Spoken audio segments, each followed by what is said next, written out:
Hello and welcome everyone. My name is Nick from KeySmash Studios, and today we're going to be talking about game design.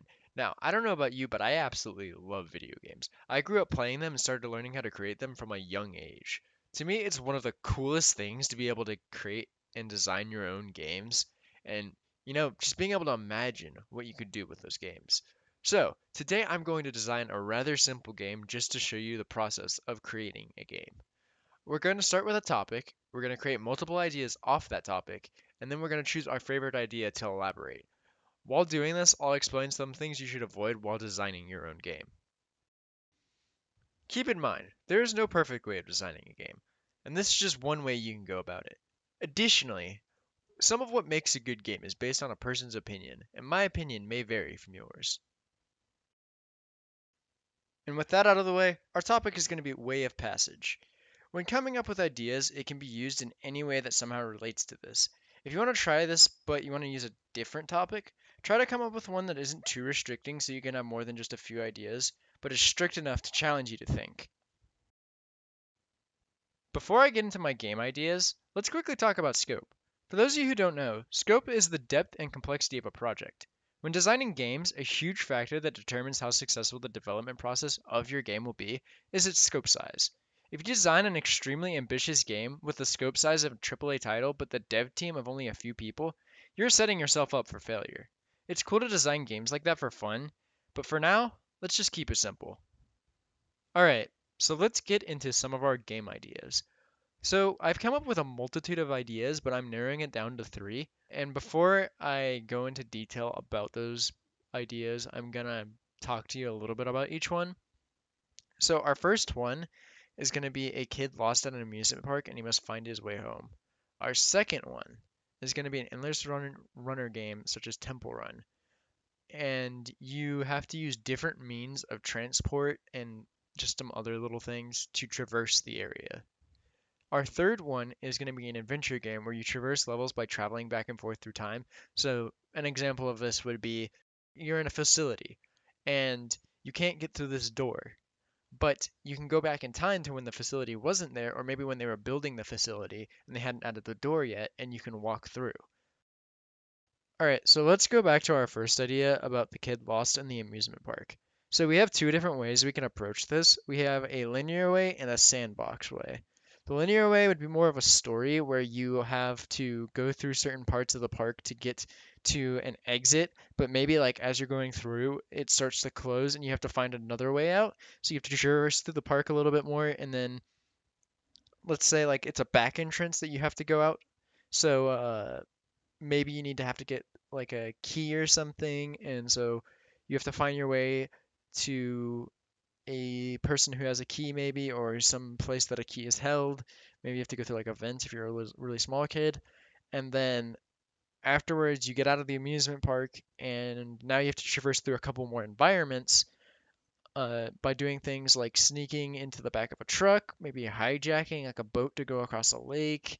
There's a lot of things you could do. If you're in a city, you could have like a bike that you ride until you reach like a roadblock or something that stops you from riding the bike.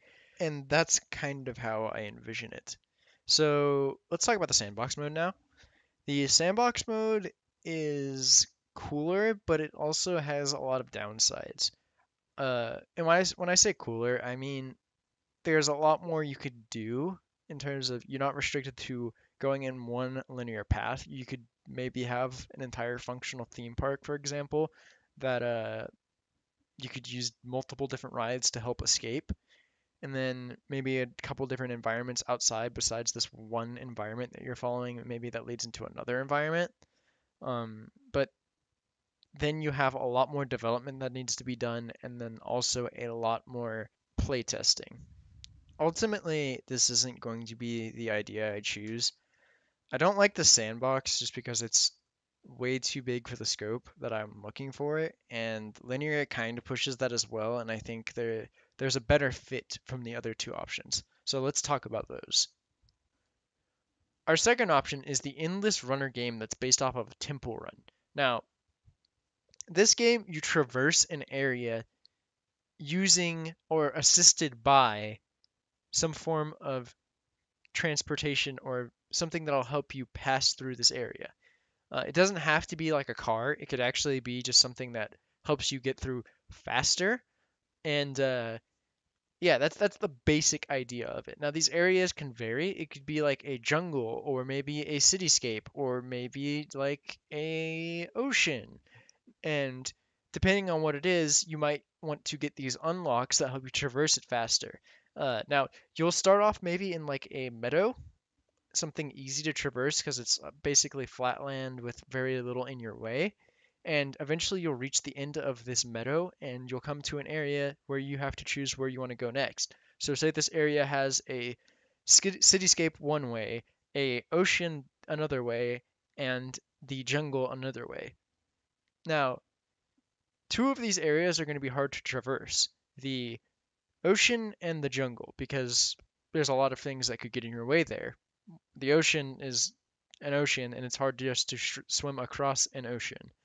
The jungle is going to have things like plants and animals that are going to want to slow you down and stop you. Versus the cityscape, you're going to really just be encountering pedestrians and, like park benches.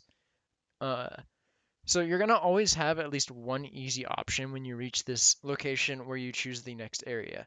Now, this helps both newer players who don't have any unlocks and older players who do have the unlocks because regardless of whether you have the unlock or not, you might not like going through this area, and having an easy location in every option will just help the player. Now, there will be bonuses for taking harder areas versus easier areas, but let's just go ahead and move on to the third idea. So, the last option was the adventure game where you traverse through levels by traveling back and forth through time. Now, this option is honestly really cool and it's probably one of my favorites, but it also has an issue. So this option is more of a mechanic than a game idea. And it's not to say that game ideas can't be built off of a single mechanic, but this is a pretty complex mechanic in its own, and you need to build a game around it. The other two game ideas are simple game ideas, and yeah, I don't have to build the game around it. I just kind of have to add some mechanics to it, and that's kind of it. This is just a really hard thing to elaborate on, and it could get really complex really quickly. So with that being said, we're going to go ahead and go with the Endless Runner game, the second option. And now that we have our option selected, we're going to go ahead and expand on it. We want our game to be like Temple Run. And by that, I mean we're going to want the player to try to run as long as possible and gather as many points as they can. And this can be accomplished in a multitude of ways, but we're going to go ahead and get into the mechanics of the game. Now, the first mechanic of the game is losing. You can lose in two different ways in this game. You can lose from an instant loss, such as falling into a pit. The second loss is the multiple loss error. The multiple loss error is from making mistakes that don't instantly cost you a loss, but when you do multiple of them in a short period of time, you do lose. This would be something like tripping on a branch and then maybe tripping on another branch, and now these guys who are chasing you have caught up to you. Now, when you make a multiple loss error, it will have an indicator letting you know that, yeah, you've messed up, but you haven't lost yet, but you really need to not mess up anymore, otherwise you're going to lose. Another thing about the multiple loss error is if you don't make an error for a good amount of time after making an error, the error will be forgiven. So you can make a couple more errors again before you lose. Now, we're going to go ahead and move on to the next bit of mechanics, and that's for areas. Now, the first one is going to be that certain areas aren't easily traversable without certain unlocks. The next mechanic for areas is going to be that when you get to an area hub, aka the area where you can choose the next bit of areas you want to go to, uh, there must always be at least one easily traversable area that you can go through for people who don't have unlocks or for people who just don't like the other two areas. Um, the next one is that areas that you can't easily traverse through are still able to be selected, but they will be much more difficult. They will also have something that indicates, hey, this is a tough area, you don't have the unlock for it, you're going to struggle with this. Another mechanic is going to be that every area is unique and has pros and cons to that taking that area. So, for example, the jungle is going to be super hard to go through, but then it also will give you more points for doing the actions that you're required to make in order to go through it. Now, another one is area hubs. Area hubs, when you reach them, will have a short amount of time where you can stop and decide which area you want to go to next, but if you take too long, you will lose. And with that, we are wrapping up the area mechanics. So real quickly, let's just go over controls. Controls are really going to be for only the phone, since this is going to be more of a phone app. So the first one you have is swiping, which can be used to turn the character and do interactions with the area. There's tilting, which moves the character side to side. Pressing down for a couple of seconds will allow you to interact with the area. And then you have single tapping, where you can interact with the area and also select things like, say, like menu buttons and stuff like that. Multi-tapping, which again are area interactions. Say you need to like slash at something a couple times, like a vine in the jungle. And shaking, if you're maybe like stuck in quicksand and you want to get out or something of that sort. And the last thing we're going to go over for mechanics is assistance. Now, assistance can be essentially considered power-ups. Every area is going to have an assistant that is unlockable and upgradable. They assist you in some sort of way, and certain assistants can be found in multiple areas. So let's go ahead and talk about how areas work. Areas are the levels of the game, and each one has something unique about them. So, first off is the countryside, a simple area. It's one that you're literally just running through farmland and grass fields, but it does still have unlockables and assistance. So, the unlockable for this area is sneakers, which allow you to move faster through the area. Now, the assistants are an ATV, which you can occasionally get, which allows you to move faster for a small period of time. And also, there's a helicopter, which will allow you to exit the area at the price of getting less points for whatever area you have left to traverse. Now, let's go ahead and talk about the jungle. The jungle is a lot harder to traverse than the countryside. The jungle has things such as plants that'll block your path, and you must either slowly move through them or cut them down, animals that must be avoided, and rivers that must be crossed. In order to help you, there are unlockables to solve these issues. One example would be the machete, which would help you clear plants by cutting them down. Another thing you can use in this area are the assistants. One assistant in particular is the survivalist, who will travel with you and save you if you make any errors. But once you make an error, or once you reach the end of that area, he'll leave you.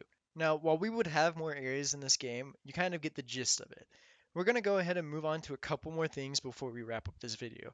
First off, we would have a store in this game for the unlocks, the assistants, and a couple areas that you would have to personally unlock to be able to access. Another thing we would add to this game would be a high scores list. Now, this high scores list would have two different sections to it: an overall scores list and an area scores list. That way, players can shoot for not only the best scores in the game, but the best scores in a certain area for the game. And with that, we wrap up the initial design of this game. It's important to note that most games will go through significant changes as they develop. In some cases, they can be very different from the initial design. Either way, outlining your game's mechanics and features are an extremely important part of the early game design process. Anyways, I hope this is helpful, and thank you for watching.